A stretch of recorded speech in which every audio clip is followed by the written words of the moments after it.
Good afternoon, everyone. Shalom, I'm David Mencer, spokesman for the National Public Diplomacy Directorate here in the office of the Prime Minister. It's Monday, July 28th, day 661 since the October 7th atrocities. Please put your questions in the chat directly to me in the private chat of this Zoom, together with your name and your outlet, and I will take them after a couple of very brief points to share with you. We open today with heavy hearts. The IDF has, very sadly, now lost 898 of our bravest since this war began. These are not just statistics, they are our sons, they are our daughters, they're our brothers and our friends. Each one is a world, each one is a hero, and each one a future stolen by terror. Sergeant Major in the reserves, Bezalel Yoshua Mosbacher, was age 32 and from Avni Eitan. He was seriously injured in battle and subsequently succumbed to his injuries. Captain Amir Saad was 22 years old and from the Druze village of Yunachjat. And Sergeant Inon Nouriel Vana was just 20 years old and from Kiryat Tivon. All of these three men fell in battle in southern Gaza. The Prime Minister said that together with the entire people of Israel, we mourn our heroic fighters who fell in battle in Gaza. The Prime Minister sent condolences to their dear families, and in the name of the entire nation to embrace them in their time, this horrific time of grief. He also said that we pray for the speedy recovery of those injured. The Prime Minister said that our brave fighters have sacrificed their lives in the battle to defeat the murderers of Hamas, and sacrificed and the sacred goal of releasing our hostages. We will not relent from these goals until victory is achieved. May their memories be a blessing forever.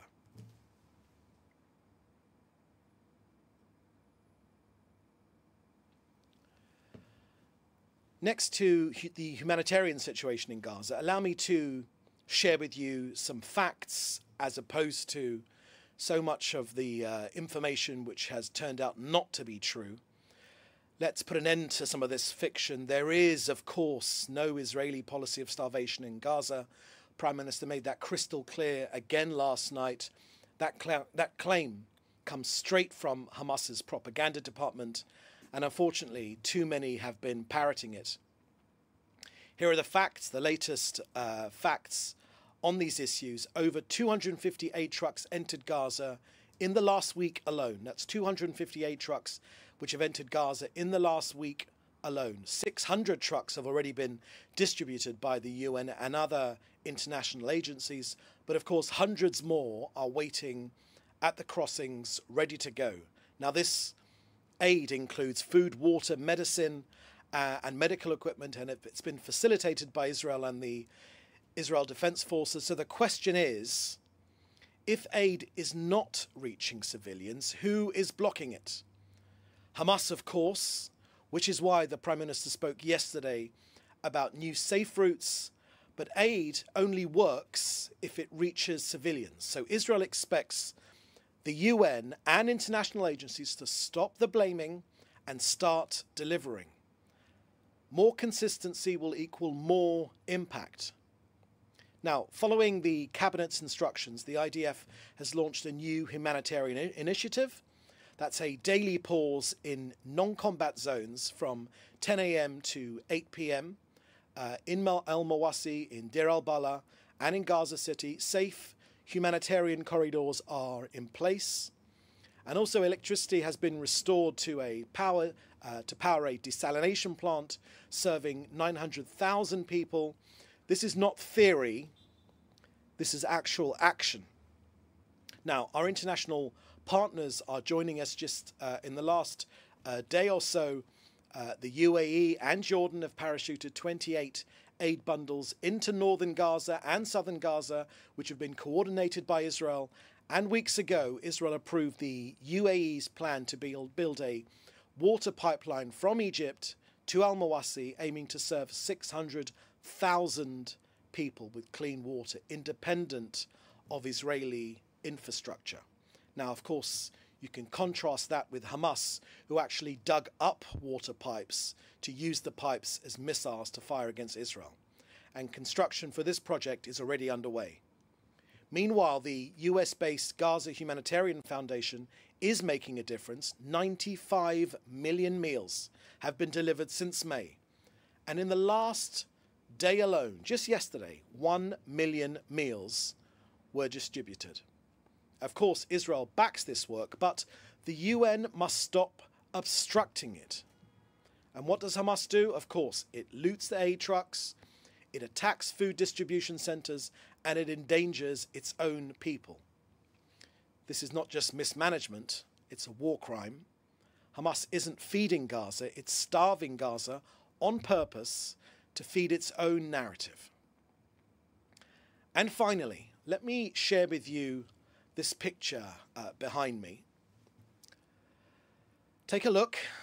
It's been on the BBC and on many other websites. It shows a starving child. Unfortunately, fortunately for the child, of course, it was false.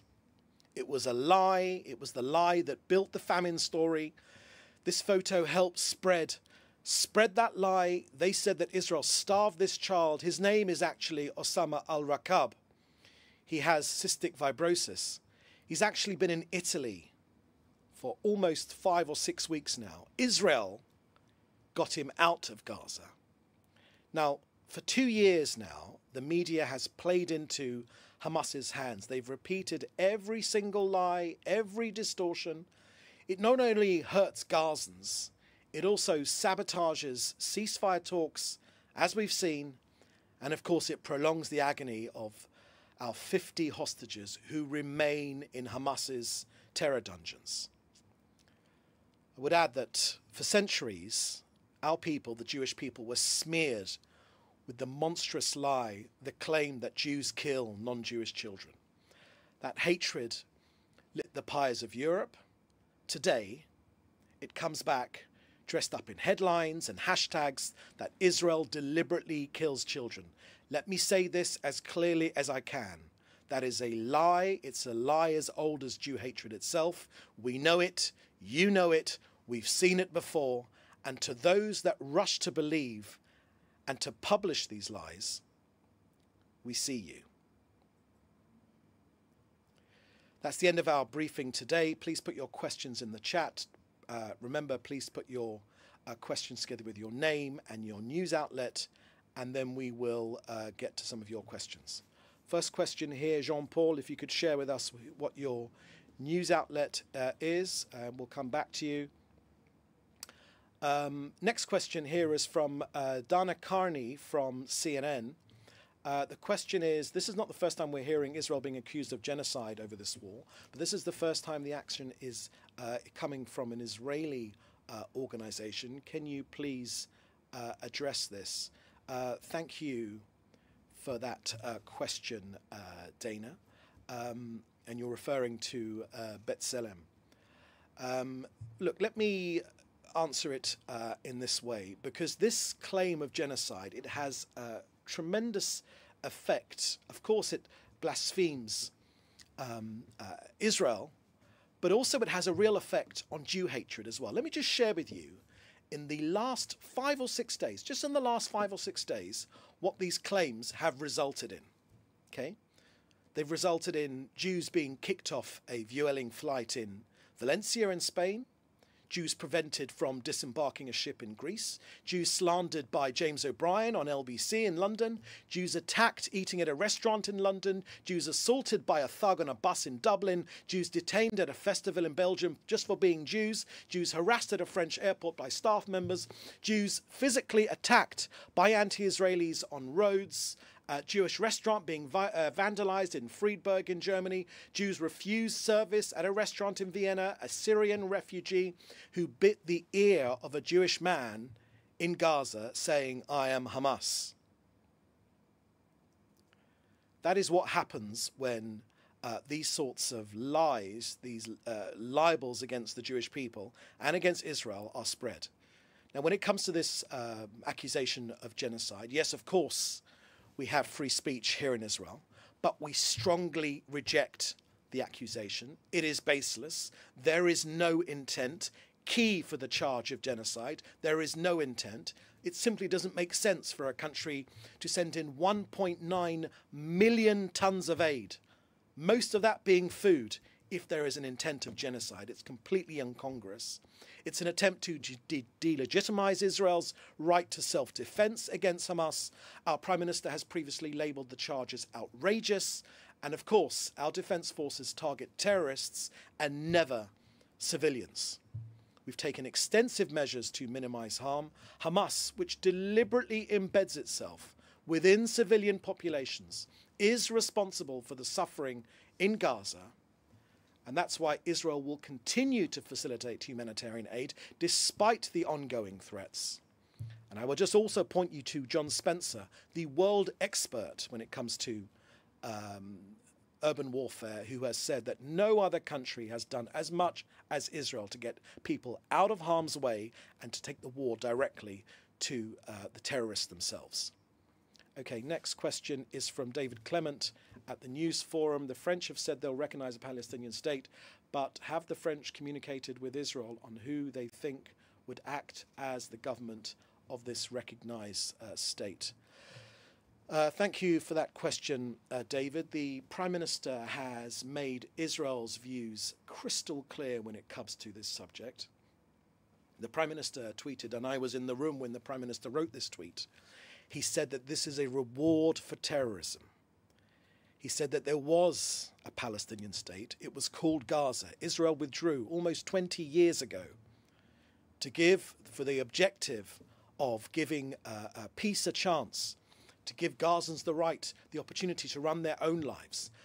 Gaza was turned into a large operating base of terror with 400 miles of terror tunnels, not for its own people, but to carry out terrorism against this country. And the Prime Minister also made clear that any of these false, these erroneous support for a Palestinian state at this time would simply make October the 7th the Independence Day of the Palestinian people. And that is simply unconscionable. And I would simply say to you, David, that if you go on the street here in Israel, amongst Israel's 10 million population, there is wall-to-wall opposition to this idea, because a Palestinian state, which is simply a stopgap, another opportunity to destroy this state, is simply not an option. And I would point you again to the Prime Minister's tweet, which he made, I think, on Thursday evening. Okay, next question, please, is from Jean-Paul, is from Malta. And your question, okay, I guess it's from Maltese media. Just today, President Trump has said that he told Israel to change strategy. What is this new strategy he is referring to? Thank you very much for that question, Jean-Paul. Ambassador Witkoff made it very, very clear, and President Trump has also made it very, very clear as well. Hamas have refused a hostage release deal. They've refused the framework. Israel has agreed to it. We made extensive compromises to advance this peace deal. Hamas continues to impose unacceptable conditions that have blocked progress. And Special Envoy Witkoff made the point very, very clearly that clearly Hamas is not interested in a deal. And alternatives need to be sought to get our hostages home and restore peace to the area. The Prime Minister shared similar sentiments at the end of last week. But I would also point you to the Prime Minister's comments, which he made just yesterday when he visited down south just yesterday, which are available on Twitter, where he made clear what our objectives are in this war. They remain unchanged. They are to get all of our hostages home and to ensure that Hamas is destroyed and can no longer be a base, have any authority or have any ruling power over the future of Gaza. Okay, any more questions? No? Okay, I would remind you again to put any questions you have directly to me in the private chat in this box, but we don't have any more questions. So thank you for joining us today. We'll have another briefing later in the week. In the meantime, you can contact us in the usual way for interview or for any comments, and we'll be happy to help. Thank you for joining us, and we'll see you next time. Thank you. Bye-bye.